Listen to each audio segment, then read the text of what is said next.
ओम शांति। 25 जुलाई 2025 बाबा का साकार मुरली। मीठे बच्चे, सदा एक ही फिक्र में रहो कि हमें अच्छी रीति पढ़कर अपने को राज्य तिलक देना है। पढ़ाई से ही रजाई मिलती है। प्रश्न: बच्चों को किस उल्लास में रहना है, दिल किस्त में नहीं होना है, क्यों? उत्तर: सदा यही उल्लास रहे कि हमें इन लक्ष्मी नारायण जैसा बनना है, इसका पुरुषार्थ करना है। दिल किस्त कभी नहीं होना है, क्योंकि यह पढ़ाई बहुत सहज है। घर में रहते भी पढ़ सकते हो, इसकी कोई फीस नहीं है, लेकिन हिम्मत ज़रूर चाहिए। गीत: तुम ही हो माते पिता। ओम शांति। बच्चों ने अपने बाप की महिमा सुनी। महिमा एक की ही है और कोई की महिमा गाई नहीं जा सकती, जबकि ब्रह्मा विष्णु शंकर की भी कोई महिमा नहीं है। ब्रह्मा द्वारा स्थापना कराते हैं, शंकर द्वारा विनाश कराते हैं, विष्णु द्वारा पालना कराते हैं। लक्ष्मी नारायण को ऐसा लायक भी शिव बाबा ही बनाते हैं, उनकी ही महिमा है। उसके सिवाय फिर किसकी महिमा गाई जाए? इसको ऐसा बनाने वाला टीचर ना हो तो यह भी ऐसा न बने। फिर महिमा है सूर्यवंशी घराने की, जो राज्य करते हैं। बाप संगम पर ना आए तो इन्हों को रजाई मिल न सके, और तो किसकी महिमा है नहीं। फॉरेंस आदि कोई की भी महिमा करने की दरकार नहीं। महिमा है ही सिर्फ एक की, दूसरा ना कोई। उच्च ते उच्च शिव बाबा ही है, उसने ही से ही उच्च पद मिलता है, तो उसको अच्छी तरह से याद करना चाहिए ना। अपने को राजा बनाने के लिए आपो ही पढ़ना है। जैसे वरिष्ठी पढ़ते हैं तो अपने को पढ़ाई से वरिष्ठ बनाते हैं ना। बच्चे जानते हो, शिव बाबा हमको पढ़ाते हैं। जो अच्छी रीति पढ़ेगा वही उच्च पद पाएगा। नहीं, पढ़ने वाले पद पा ना सके। पढ़ने के लिए श्रीमत मिलती है। मूल बात है पावन बनने की, जिसके लिए यह पढ़ाई है। तुम जानते हो, इस पढ़ाई से इस समय सब तमो प्रधान पतित है। अच्छे व बुरे मनुष्य तो होते ही हैं। पवित्र रहने वाले को अच्छे कहा जाता है। अच्छा पढ़कर बड़ा आदमी बनता है तो महिमा होती है, परंतु है तो सब पतित। पति ही पतित को महिमा करते हैं। सतयुग में है पावन, वहाँ कोई किसकी महिमा नहीं करती। यहाँ पवित्र सन्यासी भी हैं, अपवित्र गृहस्थी भी हैं, तो पवित्र की महिमा गाई जाती है। वहाँ तो यथा राजा रानी तथा प्रजा होते हैं, और कोई धर्म नहीं जिसके लिए पवित्र अपवित्र कहे। यहाँ तो कोई गृहस्थियों की भी महिमा गाते रहते, उनके लिए जैसे वही खुदा अल्लाह है। परंतु अल्लाह को तो पतित पावन लिबरेटर गाइड कहा जाता है। वह फिर सब कैसे हो सकते? दुनिया में कितना घोर अंधियारा है। अभी तुम बच्चे समझते हो, तो बच्चों को यह ओना रहना चाहिए। हमको पढ़कर अपने को राजा बनाना है। जो अच्छी रीति पुरुषार्थ करेगा वही राज्य तिलक पाएंगे। बच्चों को उल्लास में रहना चाहिए। हम भी इन लक्ष्मी नारायण जैसे बने। इनमें मुझने की दरकार नहीं, पुरुषार्थ करना चाहिए। दिल किस्त नहीं होना चाहिए।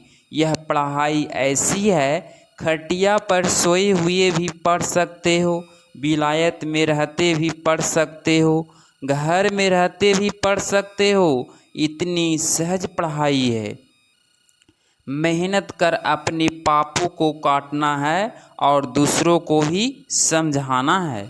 दूसरे धर्म वाले को भी तुम समझा सकते हो। कोई को भी यह बताना है तुम आत्मा हो। आत्मा का स्वधर्म एक ही है, इसमें कोई फर्क नहीं पड़ सकता है। शरीर से ही अनेक धर्म होते हैं, आत्मा तो एक ही है। सब एक ही बाप के बच्चे हैं। आत्माओं को बाबा का एडॉप्ट किया है, इसीलिए ब्रह्मा मुख वंशावली गाए जाते हैं। कोई को भी समझा सकते हैं आत्मा का बाप कौन है। कर्म जो तुम भरते हो उसमें बड़ा अर्थ है। बाप तो जरूर है ना, जिसको याद भी करते हैं। आत्मा अपने बाप को याद करती है। आजकल तो भारत में कोई को भी फादर कह देते हैं, मेयर को भी फादर कहेंगे, परंतु आत्मा का बाप कौन है उसे जानते नहीं हैं। गाते भी हैं तुम मात पिता हम बालक तेरे, परंतु वह कौन है कैसे है कुछ भी पता नहीं। भारत में ही तुम माता पिता कह बुलाते हैं, बाप ही यहाँ आकर मुख वंशावली रचते हैं। भारत को ही मदर ट्रस्टी कहा जाता है, क्योंकि यहाँ ही शिव बाबा माता पिता के रूप में पाठ बजाते हैं। यहाँ भी भगवान को माता पिता के रूप में याद करते हैं। विदेशों में भी सिर्फ गॉड फादर कह बुलाते हैं, परंतु माता भी चाहिए ना, जिससे बच्चों को एडॉप्ट करे। पुरुष भी स्त्री को एडॉप्ट करते हैं, फिर उसमें बच्चे पैदा होते हैं, रचना रची जाती है। यहाँ भी इसमें परमपिता परमात्मा बाप प्रवेश कर एडॉप्ट करते हैं, बच्चे पैदा होते हैं। इसीलिए इसको माता पिता कहा जाता है। वह है आत्माओं का बाप। फिर यहाँ आकर उत्पत्ति करते हैं। यहाँ तुम बच्चे बनते हो तो फादर और मदर कहाँ जाता है? वह तो है स्वीट होम, जहाँ सब आत्माएं रहती है। वहाँ भी बाप के बगैर कोई ले जा ना सके। कोई भी मिले तो बोले तुम स्वीट होम जाना चाहते हो, फिर पावन जरूर बनना पड़े। अभी तुम पतित हो, यह भी है आयरन एड्स तमो प्रधान दुनिया। अभी तुमको जाना है वापिस घर। आयरन एड्स आत्माओं को वापिस घर जा न सके। आत्माएं स्वीट होम में पवित्र ही रहती है, क्योंकि अब बाप समझाते हैं बाप की याद से ही विकर्म विनाश होंगी। देहधारी को याद ना करो, बाप को जितना याद करेंगे उतना पावन बनेंगे और फिर उच्च पद पाएंगे नंबर वार। क्योंकि लक्ष्मी नारायण के चित्र पर कोई को भी समझाना सहज है। भारत में इतना राज्य था, यह जब राज्य करते थे तो विश्व में शांति थी। विश्व में शांति बाप ही कर सकते हैं और कोई की ताकत नहीं। अभी बाप हमको राजयोग सिखला रहे हैं। नई दुनिया के लिए राजाओं का राजा कैसे बन सकते हैं वह बतलाते हैं। बाप ही नॉलेज फुल है, परंतु उसमें कोई सी नॉलेज है यह कोई नहीं जानते। सृष्टि के आदि मध्य अंत की हिस्ट्री ज्योग्राफी बेहद का बाप ही सुनाते हैं, परंतु मनुष्य तो कभी कहेंगे सर्वव्यापी है या कहते सबके अंदर को जानने वाला है, फिर अपने को तो कह न सके। यह सब बातें बाप बैठ समझाते हैं। अच्छी रीति धारण कर और हर्षित होते हैं। अच्छी रीति धारण कर और हर्षित होना है। इन लक्ष्मी नारायण का चित्र श्वेत हर्षित मुख वाला ही बनाते हैं। स्कूल में उच्च दर्जा पढ़ने वाले कितना हर्षित होंगे, दूसरे भी समझेंगे यह तो बहुत बड़ा इम्तिहान पास करते हैं, यह तो बहुत ऊंची पढ़ाई है। फ्री आदि में कोई बात नहीं, सिर्फ हिम्मत की बात है। अपने को आत्मा समझ बाप को याद करना है। जिसमें ही माया विघ्न डालती है, बाप कहते हैं पवित्र बनो। बाप से प्रतिज्ञा कर फिर काला मुंह कर देते हैं। बहुत ज़बरदस्त माया है। फेल हो जाते हैं तो फिर उनका नाम नहीं गाया जाता है। फलाने फलाने शुरू से लेकर बहुत अच्छे चल रहे हैं, महिमा गाई जाती है। बाप कहते हैं अपने लिए आप वहीं पुरुषार्थ कर राजधानी प्राप्त करनी है, पढ़ाई से उच्च पद पाना है। यह है ही राजयोग, प्रजा योग नहीं है। परंतु प्रजा भी तो बनेंगे ना, शक्ल और सर्विस से कि यह क्या बनने लायक है। घर में स्टूडेंट की चाल चलन से समझ जाते हैं यह फर्स्ट नंबर में, यह थर्ड नंबर में आएंगे। यहाँ भी ऐसे हैं, जब पिछाड़ी में इम्तिहान पूरा होगा तब तुमको सब साक्षात्कार होंगे। साक्षात्कार होने में कोई देरी नहीं लगती है। फिर लज्जा आएगी, हम नापास हो गए। नापास होने वाले को प्यार कौन करेंगे। मनुष्य बायोस्कोप देखने में खुशी का अनुभव करते हैं, लेकिन बाप कहते हैं नंबर 1 गंदा बनाने वाला है। बायोस्कोप उसमें जाने वाला बहुत करके फेल हो गिर पड़ते हैं। कोई कोई फीमेल भी ऐसी है जो बायोस्कोप में जाने बिगर नींद ना आए। बायोस्कोप देखने वाले अपवित्र बनने का पुरुषार्थ जरूर करेंगी। यहाँ तो कुछ हो रहा है जिसमें मनुष्य खुशी समझते हैं, वह सब दुख के लिए है। यह है विनाशी खुशियाँ। अविनाशी खुशी अविनाशी बाप से ही मिलती है। तुम समझते हो बाबा हमको लक्ष्मी नारायण जैसा बनाते हैं, वैसे आगे तो 21 जन्म के लिए लिखते थे। अभी बाबा लिखते हैं 50-60 जन्म, क्योंकि द्वापर में भी पहले तो बहुत धनवान खुशी रहते हो ना, पतित बनते हो तो भी धन बहुत रहता है। यह तो बिल्कुल जब तमोप्रधान बनते हैं तब दुख शुरू होता है। पहले तो सुखी रहते हो, जब बहुत दुखी होते हो तब पाप आते हैं। महाजनामिल जैसे पतितों का भी उद्धार करते हैं। बाप कहते हैं मैं सबको ले जाऊंगा मुक्ति धाम, फिर सतयुग की रजाई भी तुमको देता हूँ।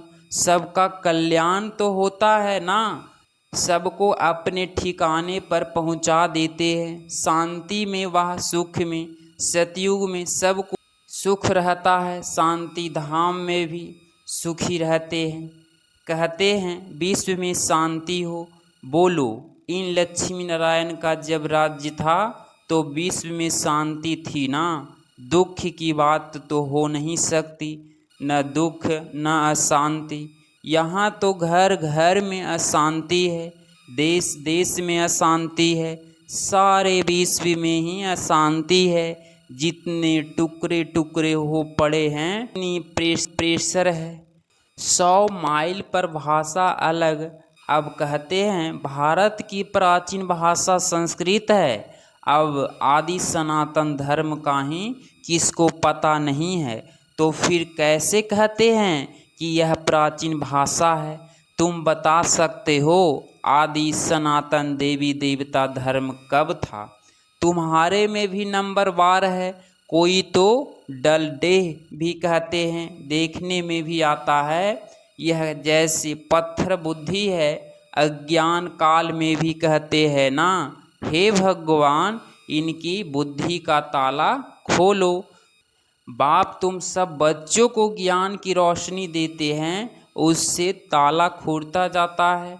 फिर भी कोई कोई की बुद्धि खुलती नहीं। कहते हैं बाबा आप बुद्धिवानों को बुद्धि दो, हमारे पति की बुद्धि का ताला खोलो। बाप कहते हैं इसीलिए मैं थोड़े ही आया हूँ जो एक एक की बुद्धि का ताला बैठ खोलूँ, फिर तो सबकी बुद्धि खुल जाए, सब महाराजा महारानी बन जाए। हम कैसे सबका ताला खोलेंगे? उनको सतयुग में आना ही नहीं होगा तो हम ताला कैसे खोलेंगे। ड्रामा अनुसार समय पर ही उनकी बुद्धि खुलेगी, मैं कैसे खोलूँगा। ड्रामा में ऊपर ही है ना, सब फुल पास थोड़े ही होते हैं, स्कूल में भी नंबरवार होते हैं। यह भी पढ़ाई है, प्रजा भी बनना है। सबका ताला खुल जाए तो प्रजा कहाँ से आएगी। यह तो कायदा नहीं, तुम बच्चों को पुरुषार्थ करना है। हर एक के पुरुषार्थ से जाना जाता है। जो अच्छी रीति पढ़ते हैं उसको जहाँ तहाँ बुलाया जाता है। बाबा जानते हैं कौन कौन अच्छी रीति सर्विस कर रहे हैं। बच्चों को अच्छी रीति पढ़ना है, अच्छी रीति पढ़ेंगे तो घर ले जाऊंगा, फिर स्वर्ग में भेज दूंगा। अच्छी रीति पढ़ेंगे तो घर में ले जाऊंगा, फिर स्वर्ग में भेज दूंगा। नहीं तो सजाएं बहुत कड़ी है, पद भी भ्रष्ट हो जाएगा। स्टूडेंट को टीचर का 100 निकालना चाहिए। गोल्डन एज में फारस बुद्धि थे, अभी हैं आयरन एज, तो यहाँ गोल्डन एज बुद्धि हो कैसे सकती। विश्व में शांति थी जबकि एक राज्य एक ही धर्म था। अखबार में भी तुम डाल सकते हो, भारत में जब इनका राज्य था तो विश्व में शांति थी। आखिर समझेंगे जरूर। तुम बच्चों का नाम बाला होना है। उस पढ़ाई में कितने किताब आदि पढ़ते हैं, यहाँ तो कुछ नहीं। पढ़ाई बिल्कुल सहज है, बाकी याद में अच्छे महारथी भी फेल हैं। याद का जौहर नहीं होगा तो ज्ञान तलवार चलेगी नहीं। बहुत याद करो तब जौहर आए, भल बंधन में भी है फिर भी याद करते रहते तो बहुत फ़ायदा है। कभी बाबा को देखा भी नहीं है, याद में भी प्राण छोड़ देते हैं तो भी बहुत अच्छा पद पा सकते हैं, क्योंकि याद बहुत करते हैं। बाप की याद में प्यार के आंसू बहाते हैं, वह आंसू मोती बन जाते हैं। अच्छा, मीठे मीठे सिकिलधे बच्चों प्रति मात पिता बाप दादा का याद प्यार और गुड मॉर्निंग। रूहानी बाप की रूहानी बच्चों को नमस्ते नमस्ते। धारणा के लिए मुक्तसार पॉइंट नंबर 1, अपने लिए स्वयं ही पुरुषार्थ कर उच्च पद पाना है। पढ़ाई से स्वयं को राज्य तिलक देना है। ज्ञान को अच्छी रीति धारण कर सदा हर्षित रहना है। पॉइंट नंबर 2, ज्ञान तलवार में याद की जौहर भरना है। याद से ही बंधन काटने हैं। कभी भी गंदे बाइस्कोप देख अपने संकल्पों को अपवित्र नहीं बनाना है। 25 जुलाई 2025 का वरदान, लौकिक को अलौकिक में परिवर्तन कर सर्व कमजोरियों से मुक्त होने वाले मास्टर सर्वशक्तिमान भव। स्पष्टीकरण, जो मास्टर सर्वशक्तिवान नॉलेजफुल आत्माएं हैं वो कभी किसी भी कमजोरी व समस्याओं के वशीभूत नहीं होती, क्योंकि वे अमृत वेले से जो भी देखते सुनते सोचते या कर्म करते हैं उसको लौकिक से अलौकिक में परिवर्तन कर देते हैं। कोई भी लौकिक व्यवहार निर्मित मात्र करते हुए अलौकिक कार्य सदा स्मृति में रहे तो किसी भी प्रकार की मायावी विकारों के वशीभूत व्यक्ति के संकल्प से स्वयं वशीभूत नहीं होंगी। तमोगुनी वाइस्वेशन में भी सदा कमल समान रहेंगी। लौकिक कीचड़ में रहते हुए भी उससे न्यारे रहेंगी। स्लोगन, सर्व को संतुष्ट करो तो पुरुषार्थ में स्वतः हाई जंप लगा जाएगा। अव्यक्त इशारे, संकल्पों की शक्ति जमा कर श्रेष्ठ सेवा के निर्मित बनो। संकल्प शक्ति जमा करनी है तो कोई भी बात देखते सुनते सेकंड में फुल स्टॉप लगाने का अभ्यास करो। अगर संकल्पों में क्यों, क्या कि क्यों लगा दी, व्यर्थ की रचना रच ली तो उसकी पालना करनी पड़ेगी। संकल्प, समय, एनर्जी उसमें खर्च होती रहेगी। इसीलिए अब इस व्यर्थ रचना का वर्थ कंट्रोल करो, तब बेहद सेवा के निर्मित बन सकेंगे। अगर आप इस चैनल पे डेली मुरली क्लास सुन रहे हैं तो चैनल को प्लीज़ सब्सक्राइब करें और नोटिफिकेशन ऑल पे क्लिक करें। मिलते हैं अगली मुरली क्लास में। ओम शांति।